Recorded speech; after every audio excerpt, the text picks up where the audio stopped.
नमस्कार, मैं Sanjay Kumar. The editor के इस नए एपिसोड में आपका स्वागत है। हालिया पुलिसिया अभियानों, छापों, गिरफ्तारियों, पूछताछ और जांच से मिले पुख्ता सबूत ये बताते हैं कि देश में इस्लामी आतंक फैलाने वाले संगठन धीरे धीरे पनप और पसर रहे हैं। काफी खामोशी के साथ ही अपना दायरा धीरे धीरे बढ़ाते जा रहे हैं। बड़ी बात यह है कि इनको खाद पानी हम ही दे रहे हैं। अभी ये बिना दर्द के और न दिखाई देने वाले फोड़ा या घाव के रूप में हैं, लेकिन जल्द ही ये जब नासूर बनेंगे तब इनका इलाज बहुत लंबा और मुश्किल हो जाएगा। ये जो आतंकवादी संगठन हैं जो देश में धीरे धीरे पनप रहे हैं, इनमें से कुछ जो है वो गजवाए हिंद की बात करते हैं। गजवाए हिंद यानी जंग के जरिए देश में इस्लाम को स्थापित करना और इस दौरान अधिक से अधिक काफिरों को, कह सकते हैं हिंदुओं को, मारना। तो कुछ बिना जंग के डेमोक्रेटिक तरीके से भारत को इस्लामी मुल्क बनाने की कोशिश में है या सोच रखते हैं। इनका सपना है कि 2047 में जब देश आजादी का 100 साल मना रहा होगा तब भारत को इस्लामिक देश घोषित करवा ले। माना कि ये ख्याली पुलाव है, पर इस चक्कर में हजारों बेगुनाह हिंदू मुसलमानों की जान जाएगी और अरबों की सरकारी जो माल है वो तबाह हो सकता है, इंफ्रास्ट्रक्चर बर्बाद हो सकता है। अब ये साफ नहीं दिख रहा है, लेकिन ये आतंक के जो बीज हैं वो अंकुरित हो चुके हैं। ये विश्व वृक्ष जब अनुकूल वातावरण मिलेगा, तेजी से जो है फूलेंगे, फलेंगे। हम जितनी मात्रा में नफरत का गोबर इसमें डालते जाएंगे ना, ये उतने ही ज्यादा तेजी से बढ़ते जाएंगे। हम इस खतरे की ओर किस कदर और किस तेजी से बढ़ रहे हैं, आइए देखते हैं।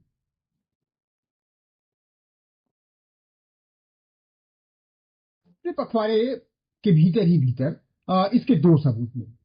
पहले तो दिल्ली पुलिस की स्पेशल सेल ने आईएसआईएस से जुड़े रिजवान अली को धर दबोचा और फिर उसने झारखंड, उत्तर प्रदेश और राजस्थान से काम कर रहे अलकायदा के आतंकवादी मॉड्यूल को पकड़ लिया। पूछताछ से पता चला कि कई राज्यों में अलग अलग आतंकी संगठन जो है वो काम कर रहे हैं। पॉपुलर फ्रंट ऑफ इंडिया यानी पीएफआई और सिमी जो फिलहाल बैन है, लेकिन कई खुलासे ये बता रहे हैं कि ये दूसरे नामों से और दूसरे तौर तरीकों से एक्टिव है।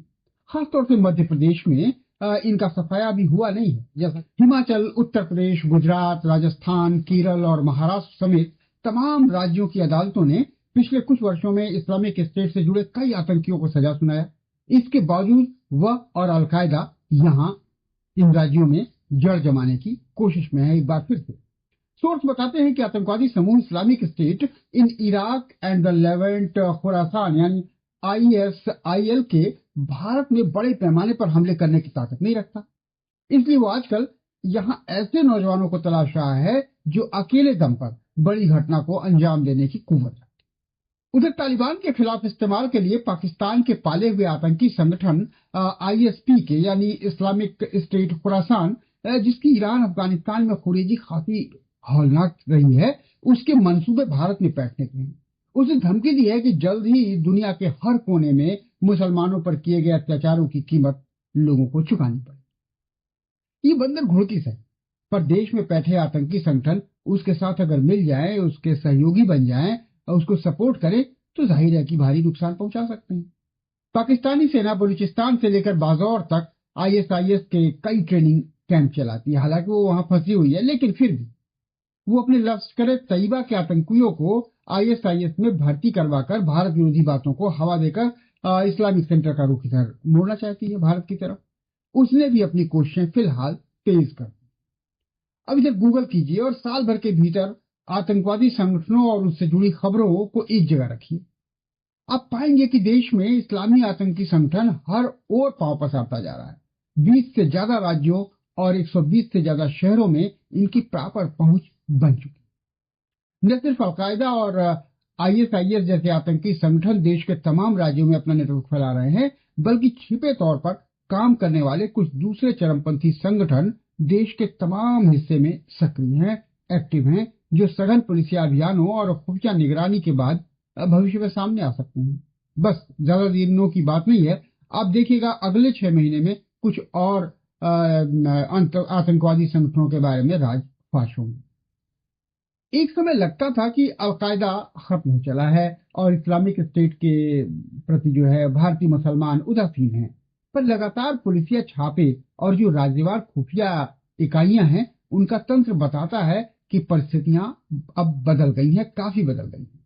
अलकायदा यहां अपने को मजबूत बनाने में लगा हुआ है और देश के कुछ मुसलमान आज इस्लामिक स्टेट की ओर आकर्षित हो रहे हैं, उसमें इंटरेस्ट ले रहे हैं, खासतौर से नौजवान, पढ़े लिखे नौजवान।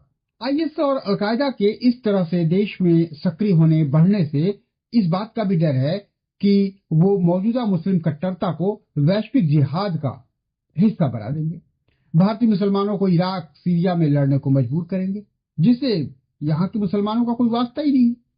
ये मुसलमानों को ये कह करके उकसा रहे हैं कि असली मुसलमान कब बनोगे, नबी की शान पर आवाज कब उठाओगे।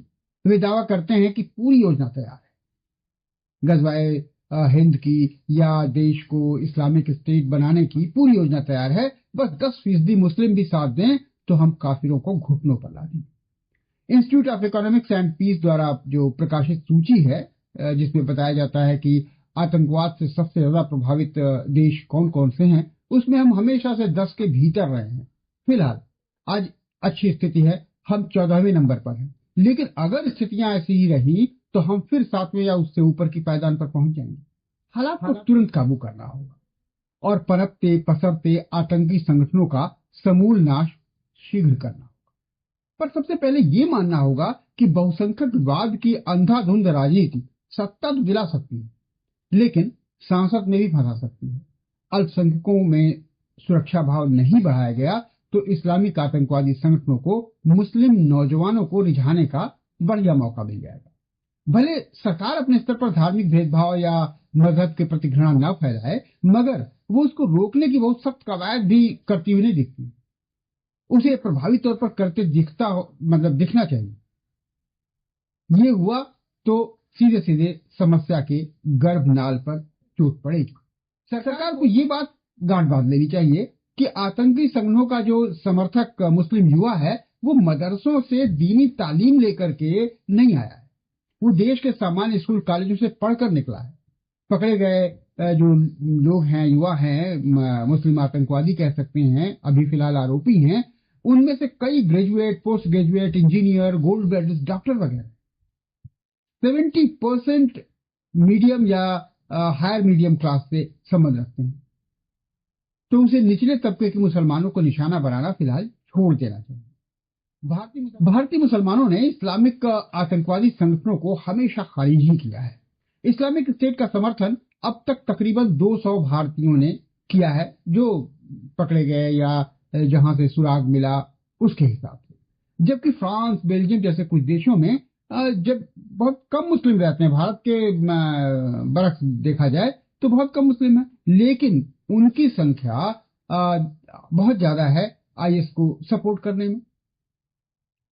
लेकिन सोशल मीडिया पर अल्पसंख्यकों को हाशिए पर धकेलने, उन्हें दुर्न दर्जे का नागरिक बताए जाने की कवायद, हेट स्पीच और इस्लामोफोबिया का सिलसिला सरकार ने सख्ती से नहीं रोका तो बात बिगड़ती चली जाएगी, ये बात तय है।